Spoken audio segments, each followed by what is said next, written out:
আসসালামু আলাইকুম এভরিওয়ান, সবাই কেমন আছেন?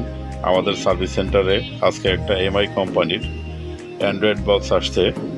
এটার প্রবলেম হচ্ছে পাওয়ার আসে না। তো আমরা এটা আগে লাইন দিয়ে চেক করে দেখব যে কেন পাওয়ার আসে না। সেজন্য লাইনটা দিয়ে নিলাম। তো দেখেন পাওয়ারটা কিন্তু আসে নাই। সেজন্য প্রথমত আমাদের যেটা করতে হবে, এটার হচ্ছে এই চার্জারটা চেঞ্জ করে দেখতে হবে। আর চার্জারটা হচ্ছে বেসিক্যালি এটা হচ্ছে আপনার টাইপ বি পোর্ট। এটা কিন্তু মিটার দিয়ে যে মাপবো সেই অপশনটা নাই। তো এজন্য হচ্ছে আমরা যেটা করব, আমরা এই চার্জারটা চেঞ্জ করে দেখব যে এটা চার্জারে প্রবলেম নাকি ডিভাইসে প্রবলেম। চার্জারটা চেঞ্জ করলাম, এখন আমি লাইনটা লাগিয়ে নিব। এই যে লাইনটা লাগানো হয়ে গেছে, দেখেন পাওয়ার চলে আসছে। ওকে, হয়ে গেছে। চার্জারটা খারাপ, তারপর যদি না হতো তাহলে বুঝতাম যে ডিভাইসে প্রবলেম। থ্যাংক ইউ, সবাই ভালো থাকবেন। আসসালামু আলাইকুম।